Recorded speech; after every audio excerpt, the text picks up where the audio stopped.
Oi. Oi.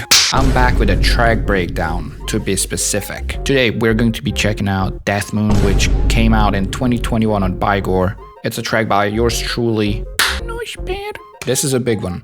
The entire project file is going to be downloadable on my Patreon. So if you guys want to check that out, and if you guys want to mess around with it, that's going to be available. I use a lot of external VSTs, so I'm going to modify the actual final project file you'll get. So don't be upset if something is changed. I just have to make it this way so people can open it without any problems and they can hear what I hear. So there will be some things in audio. To be fair though, I don't have all the samples and all the VSTs right now, so this is not the finished version for that reason. But let's dive right into it and let's check out what we're working with right now. Let's check out the drop first.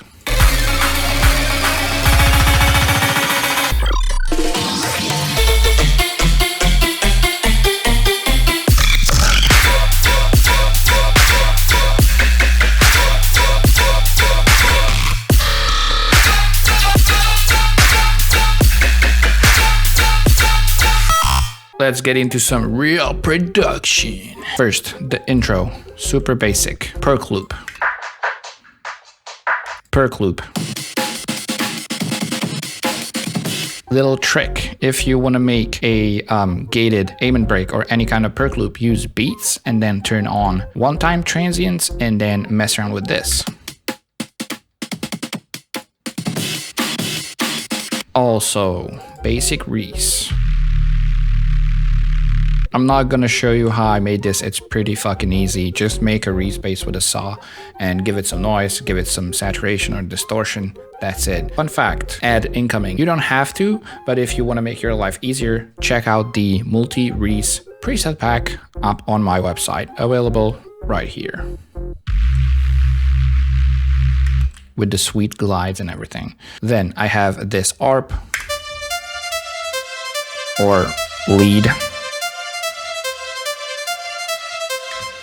which plays in the key of D minor, which I mostly write in. I use a basic OTT, delay, reverb combo, and slide glue compression to make the reverb and the delay louder.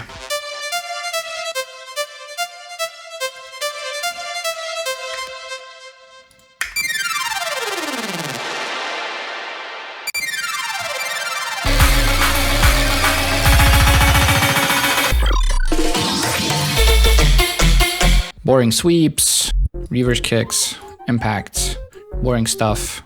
The lead vocal with the same delay, glue compressed, reverb thing.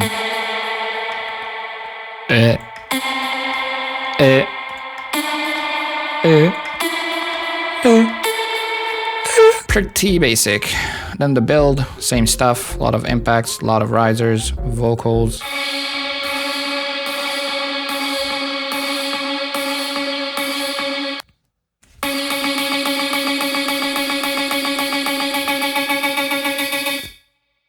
Okay, let's get to the juicy stuff. Let's check out the drop itself. What? How did he make that? It was a vocal channel. Okay, let's check this shit out. So, vocal into the sampler, playing the beginning, amp it up to make it a little more distorted and rich in frequencies. Drive at about 10%, so not doing a whole lot, but it adds a little bit of character. OTT on 100%, Yo Man, it's an old classic chorus preset in Ableton. Then clipping it with G-Clip, EQA to remove some of the frequencies, and then utility to make it a little wider. Pro Q, just EQing some of the harshness out, which the OTT and the clipping made more aggressive, and then using Camel Crusher without distortion, without filter, without the fat mode, just slight easy compression to give it some thickness, and then a reverb, which is basic Ableton reverb, nothing too fancy. Then the good part that sounds like a bass is actually a rack that is called the rack. I'm not gonna go too in depth on this, but it's basically just a saturator that distorts the signal, whatever comes in, and then sends that to a vocoder, which is separated in terms of frequency. So only the high end above like 150 hertz gets the actual vocoding on the chain, and then a bunch of OTTs and clippers and camel crushers to make it loud as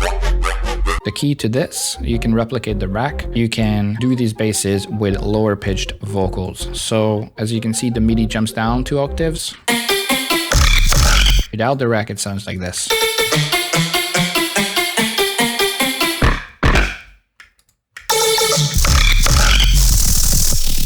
You have to automate some stuff because it's a real messy thing to do. Okay, so let's get to the main bass. I don't even know why are these automated, but let's just turn off the things that matter. So this is the same vocal. I added OTT, added some chorus, basic stuff. Then this is the most important, spectral time. Basically, the tone is changed by the frequency shifter here. Feedback is also important, and the tilt is also important. It delays the flow a little bit, so it gives it a good groove, but be aware you have to compensate for that. So the tilt is 114 minus on here, and I have the channel delay set to minus 60-ish. Also, drive at 100, mix 100. Then EQ to cut the lows. Then G-clip to make it louder. Utility was disabled because it's just a copy of the first vocal layer. Pro Q, same thing. Reverb, same thing. Oh yeah, I think the reverb was too much, but it added a little bit, so I just turned it on and off. That's about it, to be honest. Underneath this, we have this melodic layer, which is again a thing that I use a lot of times, a 16 unison saw or just a single saw. The unison one was better in this case, and I just slapped the formant on it.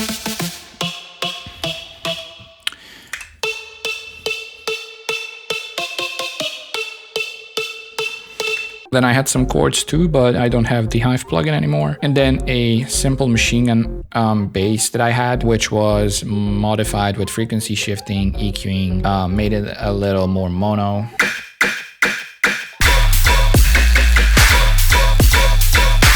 And then a fat sub bass with operator, obviously third harmonic, or the first odd harmonic is pretty boosted, so it comes through on smaller speakers as well. That's about it. We also have this one. No, actually no, that's about it. That's the whole thing. Everything else is just changing because of the processing is automated, or it changes its pitch because it plays through a sampler. The second drop is pretty simple as well. This was actually the first drop when I originally started the track, and it is a melodic, more boring, monotone part of the song. So I was like, let's do the high energy one first and then the more creative one last. I liked this original idea much better, but I wanted to do something energetic at the time. So this is the main vocal channel of the original idea.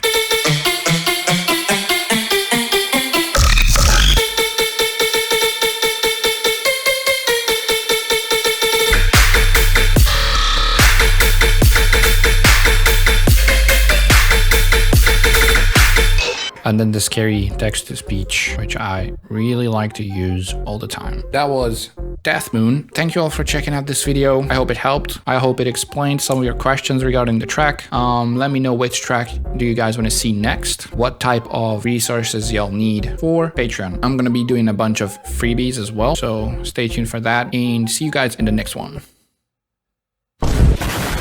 If you found this video helpful, don't forget to check out my website for a lot of high quality Serum and Vital presets and drum samples. You can also support me on Patreon, where I upload bass music specific tutorial content every single month.